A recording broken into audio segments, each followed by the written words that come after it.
ദൈവനാമത്തിന് മഹത്വം ഉണ്ടാകട്ടെ. വെളിപ്പാട് പുസ്തകം 2-ാം അധ്യായം 7-ാമത്തെ വാക്യമാണല്ലോ ഇന്നലെ നമ്മൾ അല്പമായിട്ട് ചിന്തിച്ചത്. ഇന്ന് അതിൻ്റെ ബാലൻസ് ഭാഗം ചിന്തിക്കാനായിട്ട് പോകുന്നു. പ്രധാനമായിട്ട് ഇന്ന് നമ്മൾ ചിന്തിക്കുന്നത് 3 കാര്യങ്ങളാണ്. 1, ദൈവത്തിൻ്റെ പർദീസ. 2, ജീവവൃക്ഷം. അതോടൊപ്പം തന്നെ അറിവിൻ്റെ വൃക്ഷം. ഇവ തമ്മിലുള്ള താരതമ്യമാണ്. മൂന്നാമതായിട്ട് നമ്മൾ ചിന്തിക്കുന്നത് എന്തിനു വേണ്ടിയിട്ടാണ് ജീവവൃക്ഷം ഏദൻ തോട്ടത്തിൽ നട്ടത്. അതിലാദ്യത്തെ ഭാഗത്തേക്ക് പോകാം. വെളിപ്പാട് പുസ്തകം 2:7 നമ്മൾ കാണുന്നു, ജയിക്കുന്നവന് ഞാൻ ദൈവത്തിൻ്റെ പർദീസയിലുള്ള ജീവവൃക്ഷത്തിൻ്റെ ഫലം തിന്മാൻ കൊടുക്കും. അതിൽ ദൈവത്തിൻ്റെ പർദീസ എന്ന വാക്കെടുക്കുന്നു. പർദീസ എന്ന വാക്കിന് കെട്ടിയടച്ച തോട്ടം എന്നാണ് അർത്ഥം. പർദീസ എന്നതിൻ്റെ എബ്രായ വാക്ക് പർദേസ് എന്നാണ്. ഗ്രീക്ക് വാക്ക് പാരഡൈസ്. പർദീസ കുറഞ്ഞ പക്ഷം 3 എണ്ണമെങ്കിലും ഉണ്ടാകും. 1, ഭൂമിക്കുള്ളിലെ പർദീസ. ലൂക്കോസ് 23:43, ലൂക്കോസ് 16:19-31 വരെയുള്ള വാക്യങ്ങൾ. 2, ഭൂമിയിലുള്ള പർദീസ.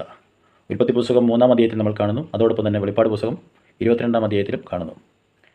3, സ്വർഗത്തിലുള്ള പർദീസ അല്ലെങ്കിൽ 3-ാം സ്വർഗം. 2 കൊരിന്ത്യർ 12-ാം അധ്യായം അതിൻ്റെ 1 മുതൽ 4 വരെയുള്ള വാക്യങ്ങൾ. പർദീസ എന്ന ആശയം പേർഷ്യക്കാരുടേതാണ്. ഇത് യഹൂദന്മാർക്കും പിന്നീട് ക്രിസ്ത്യാനികൾക്കും കിട്ടി. പേർഷ്യൻ ചക്രവർത്തിമാർ തങ്ങളുടെ സുഖഭോഗത്തിനായി സ്വകാര്യ പൂന്തോട്ടം ഉണ്ടാക്കിയിരുന്നു. അവിടെ ഇവർക്ക് ആവശ്യമുള്ളതെല്ലാം ഉണ്ടായിരുന്നു. സ്വകാര്യത ഉറപ്പുവരുത്തുവാൻ വൻ മതിൽക്കെട്ട് തന്നെ തീർത്തിരുന്നു. ഇവിടേക്ക് രാജാവ് ബഹുമാനിക്കാൻ ആഗ്രഹിക്കുന്ന വ്യക്തിയെ ക്ഷണിച്ചു വരുത്തും. ഈ പർദീസിൽ വെച്ച് രാജാവിനോട് കൂടെ ഈ പൂന്തോട്ടത്തിൽ സഞ്ചരിക്കുവാനും ഒരുമിച്ചിരുന്ന് ആഹാരം കഴിക്കുവാനും അനുമതി ഉണ്ടായിരുന്നു. ഇത്തരം ക്ഷണം കിട്ടുക എന്നത് ആ വ്യക്തിക്ക് കിട്ടാവുന്ന ഏറ്റവും വലിയ പരമോന്നത ബഹുമതിയായിട്ടാണ് ആ കാലത്ത് ആളുകൾ കണ്ടിരുന്നത്. ജീവവൃക്ഷത്തിൻ്റെ ഫലം തിന്മാൻ കൊടുക്കുന്ന സ്ഥലം ദൈവത്തിൻ്റെ പർദീസയിൽ വെച്ചാണ്. ഒരുപക്ഷെ ഇത് ഭൂമിയിലോ അല്ലെങ്കിൽ സ്വർഗത്തിലോ വെച്ചായിരിക്കും. ഇവിടെ നമ്മൾ കാണുന്ന ജീവവൃക്ഷത്തിൻ്റെ ഫലം. ഏദൻ തോട്ടത്തിൽ അനേക വൃക്ഷങ്ങളുണ്ടായിരുന്നു. ഇതിൽ പ്രധാനമായി 2 വൃക്ഷങ്ങളുടെ പേര് നമുക്ക് കാണുവാനായിട്ട് സാധിക്കുന്നു. 1, ജീവൻ്റെ വൃക്ഷവും മറ്റൊന്ന് നന്മ തിന്മകളെക്കുറിച്ചുള്ള അറിവിൻ്റെ വൃക്ഷവും. ഉൽപ്പത്തി പുസ്തകം 3-ാം അധ്യായം.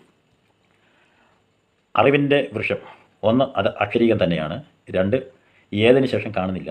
3, ഈ വൃക്ഷത്തെ സൃഷ്ടിച്ചത് ദൈവം തന്നെയാണ്. 4, ഏതേൻ തോട്ടത്തിലെ നടുവിലായിരുന്നു. 5, ഫലമുള്ള വൃക്ഷം തന്നെയാണ്. 6, തിന്മാൻ പാടില്ലാത്ത ഫലം. മനുഷ്യൻ്റെ ശാരീരിക ആത്മീക ജീവിതത്തിന് ശാശ്വതമായ ദോഷം വരുത്തുന്ന ഫലമായിരുന്നു. അത് ദൈവത്തിന് അറിയാവുന്നതുകൊണ്ട് ഈ വൃക്ഷഫലം തിന്നരുത് എന്ന് കൽപ്പിച്ചു. 7, ദൈവം പറഞ്ഞു തിന്നാൽ മരിക്കുമെന്ന്. എന്നാൽ 8-ാമതായി കാണുന്നു, സാത്താൻ പറഞ്ഞു തിന്നാൽ മരിക്കുകയില്ല, നിങ്ങളുടെ കണ്ണ് തുറക്കും. 9, നന്മയും തിന്മയും തിരിച്ചറിയും. 10, ദൈവത്തെ പോലെയാകും എന്ന് സാത്താൻ പറഞ്ഞു. ഹവ പറയുന്നു, കാണാൻ ഭംഗിയുള്ളത് ജ്ഞാനം പ്രാപിക്കാൻ കാമ്യം എന്ന് ഹവ കണ്ടു. ഇന്ന് ജീവൻ്റെ വൃക്ഷഫലത്തിലേക്ക് നമ്മൾ വരുമ്പോൾ 1, അത് അക്ഷരീക വൃക്ഷം തന്നെയാണ്. 2, ഏദനിലും പർദീസിലും കാണാം. 3, ഏദൻ തോട്ടത്തിൻ്റെ നടുവിലായിരുന്നു. 4, ഫലം തിന്നാൽ എന്നേക്കും ജീവിച്ചുവായിരുന്നു. 5, ഫലം തിന്നാൻ വിലക്കില്ലായിരുന്നു. 6, ആരും തിന്നതായി ബൈബിളിൽ പറയുന്നില്ല. 7, ഉൽപ്പത്തി പുസ്തകം സദൃശവാക്യങ്ങൾ, എഗസ്കേൽ, വെളിപ്പാടിൽ ഇതിനെക്കുറിച്ച് പറയുന്നതായിട്ട് നമ്മൾ കാണുന്നു. അടുത്തത് ജയിക്കുന്നവർക്ക് മാത്രം ലഭിക്കുന്നു. ദൈവസാന്നിധ്യത്തിൽ നദിക്കിക്കരയും അക്കരയും നിൽക്കുന്നതായിട്ട് വെളിപ്പാടിൽ നമ്മൾ കാണുന്നു. 12 ഫലം കായ്ക്കുമെന്ന് വെളിപ്പാട് 22:2 വായിക്കുന്നു. ജാതികളെ രോഗശാന്തിക്ക് ഉതകും. ഉൽപ്പത്തി പുസ്തകം 2:9 ഫലം തിന്നാൽ എന്നേക്കും ജീവിക്കുമെന്നും വെളിപ്പാട് പുസ്തകം 2:7 ജയിക്കുന്നവർക്ക് ലഭിക്കുന്ന ഫലമായിട്ടാണ് ഇതിനെ കാണുന്നത്. വെളിപ്പാട് പുസ്തകം 22:14 വസ്ത്രം വിശുദ്ധമായിരിക്കുക. സദൃശവാക്യം 13:12 ഇച്ഛാനിവൃത്തി ജീവവൃക്ഷം എന്ന് കാണുന്നു. സദൃശ്യവാക്യങ്ങൾ 15:4 നാവിൻ്റെ ശാന്തത ജീവവൃക്ഷം എന്ന് കാണുന്നു. അതോടൊപ്പം തന്നെ സദൃശവാക്യം 3:16-18 വരെ നമ്മൾ വായിക്കുമ്പോൾ അവിടെയും അതോടൊപ്പം തന്നെ 13:30 ജീവവൃക്ഷത്തിൻ്റെ ഫലത്തെക്കുറിച്ചുള്ള വിവരണം നമുക്ക് വിശാലമായിട്ട് കാണുവാനായിട്ട് സാധിക്കുന്നു. എന്തിനു വേണ്ടിയിട്ടാണ് ജീവവൃക്ഷം ഏദൻ തോട്ടത്തിൽ നട്ടത്? അതിനെ സംബന്ധിച്ചാണ് തുടർന്ന് നമ്മൾ ചിന്തിക്കാനായിട്ട് പോകുന്നത്. സമൃദ്ധിയായി ജീവൻ ഉണ്ടാകേണ്ടതിന് വേണ്ടി, മരിക്കാതിരിക്കാൻ വേണ്ടി ജീവവൃക്ഷം നട്ടു. ഏദൻ തോട്ടത്തിൽ നിന്ന് പാപം ചെയ്തപ്പോൾ പുറത്താക്കിയത് ഈ ജീവവൃക്ഷത്തിൻ്റെ ഫലം തിന്നാൽ ഒരു നാൾ അവർക്ക് ശാരീരിക മരണം സംഭവിക്കാതെ എന്നേക്കും ജീവിച്ചിരുന്നത്. അതുകൊണ്ടാണ് ഏദൻ തോട്ടത്തിൽ നിന്ന് ആദാഹവ ദമ്പതികളെ ദൈവം പുറത്താക്കിയത്. ഉൽപ്പത്തി പുസ്തകം 3-ാം അധ്യായം അതിൻ്റെ 22-24 വരെയുള്ള വാക്യങ്ങൾ പഠനത്തിന് വിധേയമാക്കുമ്പോൾ നമുക്ക് മനസ്സിലാക്കുവാനായിട്ട് സാധിക്കുന്നു. നന്മ തിന്മകളെക്കുറിച്ചുള്ള അറിവിൻ്റെ വൃക്ഷഫലം നിരോധിച്ചത് മനുഷ്യന് വകതിരിവ് ഉണ്ടാകരുത് എന്ന് വിചാരിച്ചല്ല. ജ്ഞാനം നല്ലത് തന്നെയാണ്. സദൃശവാക്യം 3:13, 4:5, 15:14, 23:23. ദൈവകൽപ്പന ലംഘിച്ചുള്ള ജ്ഞാനം പാപമാണ്. ശാരീരികവും ആത്മീകവുമായ മരണം സംഭവിക്കാതിരിക്കാൻ ഈ വൃക്ഷഫലം തിന്നരുത് എന്ന് കൽപ്പിച്ചു. ഈ കൽപ്പന ലംഘിച്ചതുകൊണ്ട് മനുഷ്യന് ശാരീരികമായും ആത്മീകമായും മരണം സംഭവിച്ചു. ഏദൻ പർദീസയിൽ നിന്ന് ആദാഹവ്വ ദമ്പതികളെ പുറത്താക്കി. നന്മ തിന്മകളെക്കുറിച്ചുള്ള അറിവിൻ്റെ വൃക്ഷഫലം നിരോധിച്ചതുപോലെ ഇപ്പോൾ ജീവൻ്റെ വൃക്ഷഫലവും നിരോധിച്ചിരിക്കുന്നു. എന്തിനു വേണ്ടിയിട്ടാണ് ജീവൻ്റെ വൃക്ഷഫലം നിരോധിച്ചത്? പാപം ചെയ്ത് എന്നേക്കും അന്യപ്പെട്ടു പോകാതിരിപ്പാൻ, എന്നേക്കും തന്നോട് കൂടി ഇരിപ്പാൻ അല്പകാലം തള്ളിക്കളഞ്ഞു എന്ന്. ഫിലോമോൻ 15-ാമത്തെ വാക്യം. തോട്ടത്തിൽ നിന്ന് നീക്കിക്കളഞ്ഞു എങ്കിലും ഭൂമിയിൽ നിന്ന് ഇവരെ നീക്കിക്കളഞ്ഞില്ല. വേലയ്ക്ക് അയച്ചു എങ്കിലും തടവിലേക്ക് അയച്ചില്ല. ഏദൻ തോട്ടത്തിൽ പിതാവായ ദൈവം ജീവവൃക്ഷത്തിൻ്റെ ഫലങ്ങളും ഉണ്ട്. നടുക്ക് ദൂതന്മാർ തോട്ടത്തിലേക്കുള്ള പ്രവേശന കവാടത്തിൽ വാളിൻ്റെ ജ്വാലയുമായി നിർത്തി. ഇനി ആ ഏദൻ തോട്ടത്തിലേക്ക് അഥവാ പർദീസയിലേക്ക് കടക്കണമെങ്കിൽ വെട്ടേൽക്കണം.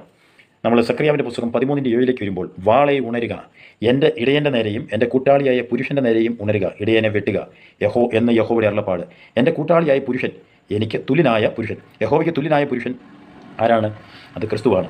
നമ്മൾ ഫിലിപ്പി ലേഖനം 2:6 വായിക്കുമ്പോൾ അവൻ ദൈവരൂപത്തിലിരിക്കുക ദൈവത്തോടുള്ള സമത്വം മുറുകെ പിടിച്ചില്ല.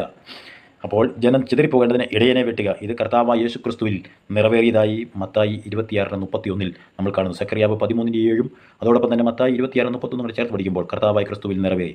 യെശയ്യാവ് 53:5 മുതൽ 7 വരെയുള്ള വാക്യങ്ങൾ. അങ്ങനെ ദൈവക്രോധത്തിൻ്റെ വാക്കിൽ ക്രിസ്തുവിന്മേൽ വീണു.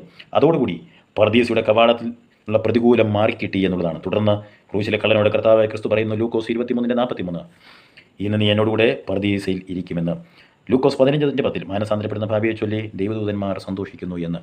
അപ്പോൾ കർത്താവായ യേശു ക്രിസ്തു മാനവജാതിയുടെ പാപത്തിനായിട്ട് ക്രൂശിന്മേൽ മരിക്കുന്ന ആ സമയത്ത് നിത്യജീവനിലേക്കുള്ള വാതിലുകൾ ഓപ്പണായി എന്ന് നമുക്ക് കാണുവാനായിട്ട് സാധിക്കുന്നു. ഈ വചനങ്ങളാൽ ദൈവം നമ്മെ അവിടെ അനുഗ്രഹിക്കുമാറാകട്ടെ.